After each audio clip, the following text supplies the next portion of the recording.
श्रीराम। जय श्रीराम। काली 22 तारीख भारत वर्षर उत्सव मुखर दिन।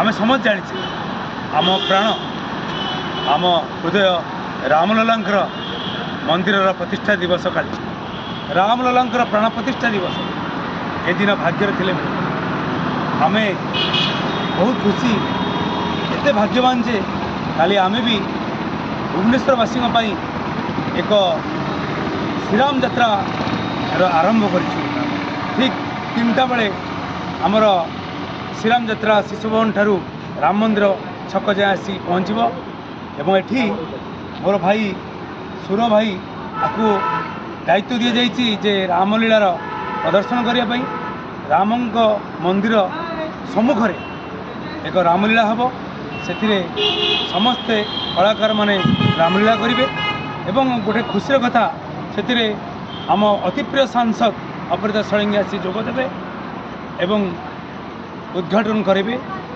एवं भुवनेश्वरवासी मानक मुझे निमंत्रण करुच्ची ए पदयात्रा सामिल हूँ एवं रामलीला को देखी खुशी हूँ। रामंक काली कौन विषय वस्तु बसुर लंकापुर राम जाइए रावण श्रीलंका को केमती लंका पड़ी होता हनुमान केमती लंका पड़ी करते ता विषय विषय वस्तु समस्ते आसतु मिलमिशि राम मंदिर पाखे रामलीला को उपभोग करिया एवं रामंकर कृपा लाभ करिया बाबा हनुमानंकर कृपा लाभ करिया। जय श्रीराम। जय श्रीराम। जय श्रीराम। जय श्रीराम। जय श्रीराम।